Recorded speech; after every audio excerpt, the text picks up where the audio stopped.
How about a nice little run to work off some of that Easter chocolate? Well, try carrying 50 kilos of coal up a hill for 3/4 of a mile.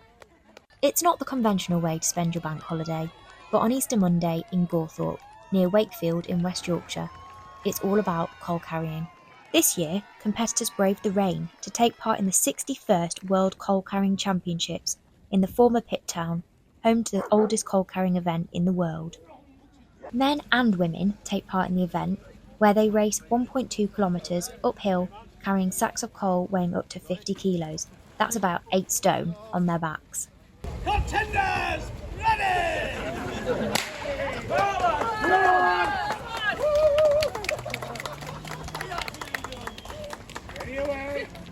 The first race started out as a joke between mates in a local pub in 1963. As these things often happen, a bit of banter in the local public house between three men about who was fitter than who. And one said, well, I'm as fit as you are. And one was a coal man. And he said, well, I'll tell you what, get a bag of coal on your back and I'll get one on mine. And I'll race you from the Royal Oak to the Maypole Green. And there was born the World Coal Carrying Championships. But over 60 years on, it's still an annual event that brings the village of Gawthorpe together.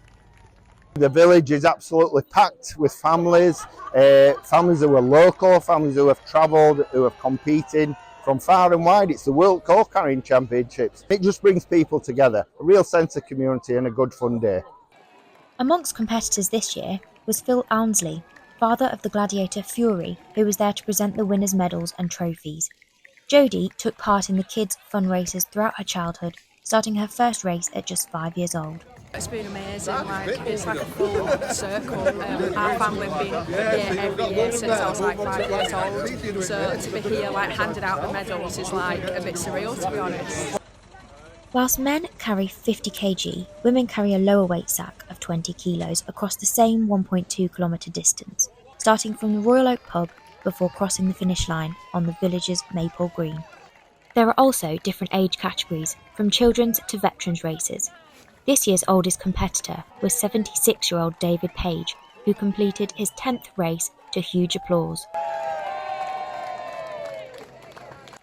For some competitors, it's the highlight of the year, an event they train hard for.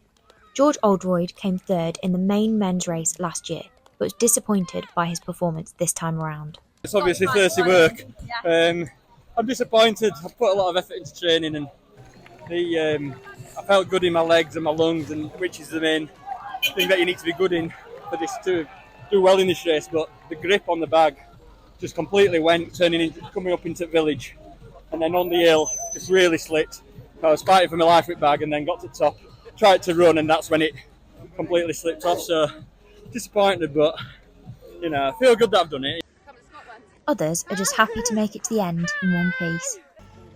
This year, the kind of coal carried in the sacks has had to change because house coal is now banned from sale for environmental reasons. But with record entries and more than 200 adults taking part, clearly this old pit town still has sacks of energy for this bank holiday event.